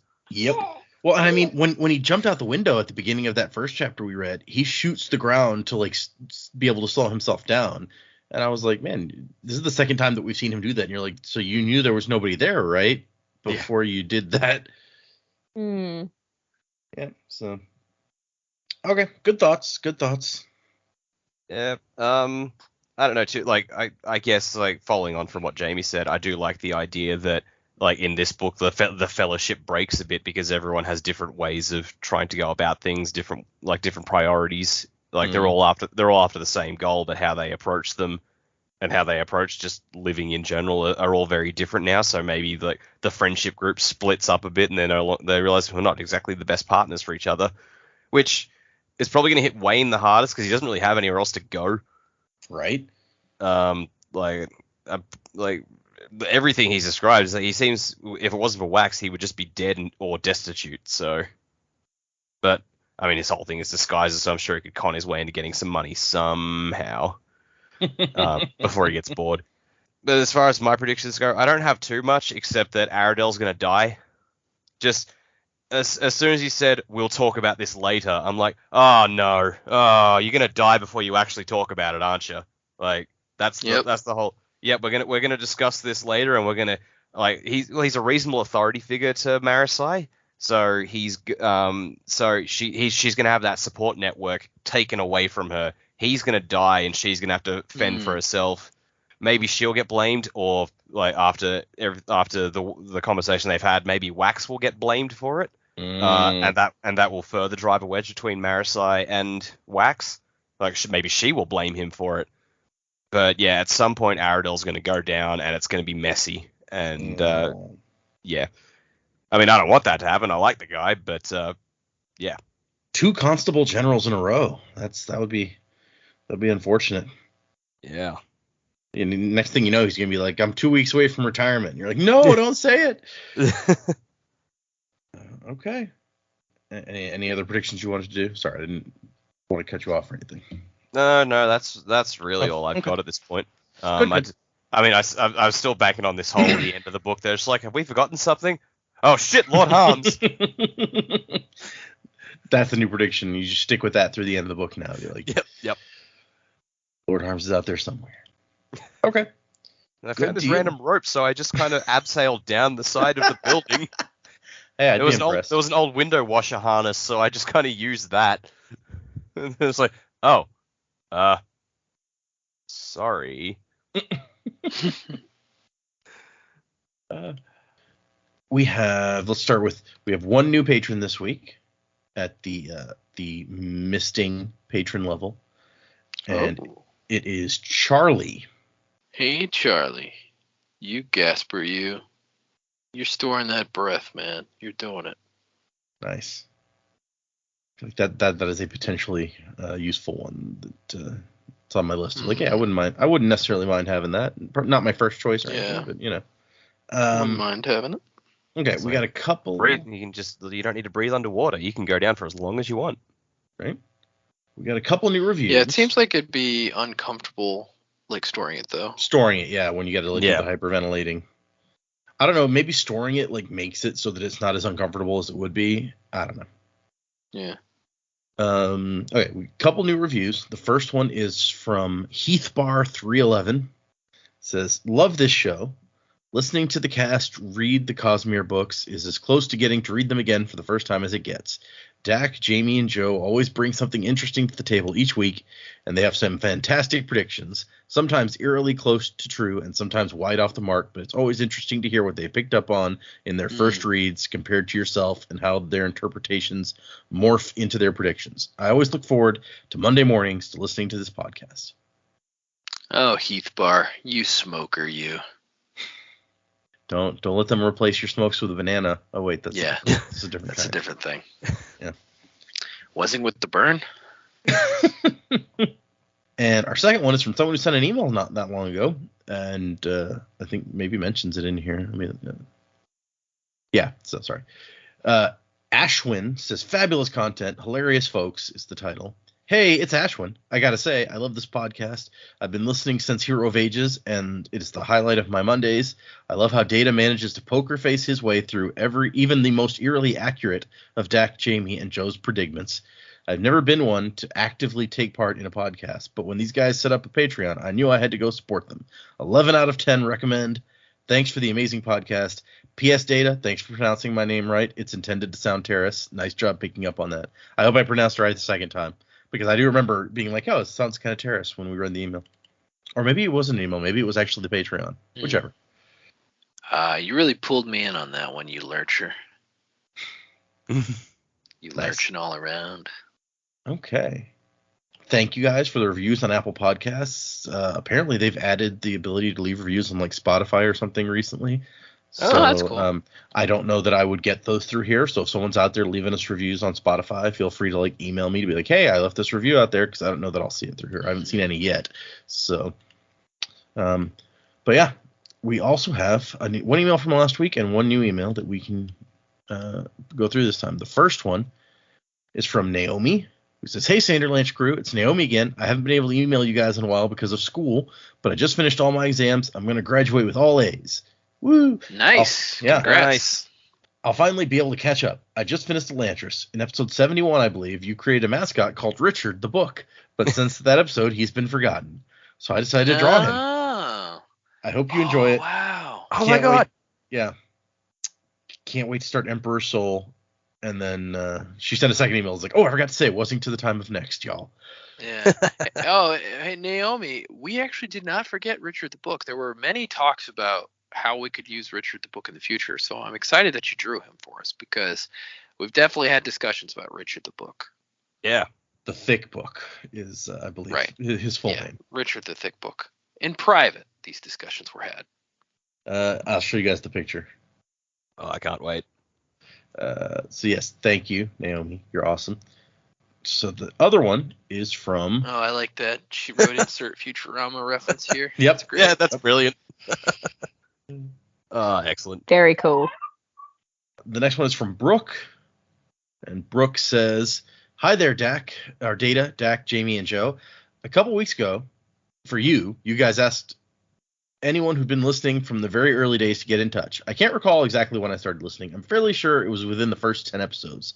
The number 6 seems to stick out in my mind. So while that isn't the first episode, I do consider myself a long-time listener." Yeah, no, I think that definitely qualifies, I gotta say. Oh, yeah. "I heartily enjoy listening to you all. I love the camaraderie you all have, and you have a great podcast format. Your personalities, along with the content itself, has made me quite the dedicated fan. It seems strange that you can grow such warmth and fondness for people you've never met, but your fun tales and opinions are so much fun. And at a time when the world has gone crazy, I think there's a special sort of comfort you can get from listening to people talk about a story that you love. You see, I started listening to your podcast at a crazy time in my life. In the latter half of 2019, I quit my job as a journo, severely burnt out and worn down. Then COVID hit and the world was flipped again. In the time since I've been listening to you guys, I've moved twice, started dating, then married my wonderful husband, started a new job, and begun the process of getting my own fantasy manuscript published. Just this week, I sent it off to the editor, which, hey, that's super awesome." Nice. But for me there, yeah. "So in the midst of all of it, having your podcast to listen to has been a real joy. There have been times I've missed a few months, but always caught back up. I love Brandon's books and was first introduced by the Stormlight Archive. They're still my favorite. Also reading them, I had to go back and read all of Brandon's other Cosmere books. My second read-through of Stormlight blew my mind as I found all the connections. You guys have some awesome books ahead, and I'm itching for you to get to them. I'm rambling, but well done on such an awesome show. I've been meaning to email for ages. All the best. Oh, and I love Steris. Can't wait for you guys to get to see why.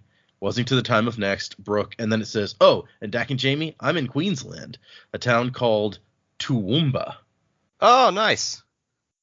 Well, that's really cool. You're doing it, man. You're being creative, and I always applaud that. That takes a lot of courage and strength and awesomeness. So Yeah. Knock 'em dead, man. Yeah. Good luck with your manuscript. I'm jealous. Someday, Data and I will go to Australia. Someday. Oh, I've already got it scheduled. Oh, you do, huh? Yeah, we scheduled a cruise that does Australia and New Zealand for February 2024. Oh, well, fine. Leave me out completely. You can also go if you want. I'm just, Yeah. We got a good deal see. on it. Okay, thank you guys for the emails. Really appreciate people taking the time to write in. If anyone would like to email us, the address is thesanderlanche@gmail.com. You can find us on Twitter and Instagram and Facebook and now Patreon also. So all over the internets, the interwebs and such. Music by Miracle of Sound. Throw that in while I'm thinking about it. For next time, we're reading 2 more chapters. That will be 13 and 14. We are going to be missing, I think the plan right now is for next week. We will not have a new episode, and we should be back the week after that, I think is the plan. Yes, that is correct. You won't hear us. We won't be in your phone. I apologize. It's all right. Thank you, everybody. And we will see you in a couple of weeks, your time. It's going to be more like 3 our time, I guess. That's why we get ahead of things as much as we can. We record a little extra ahead of time to help us cover some of it. So whenever that next time is, wasing to the time of next. Colo?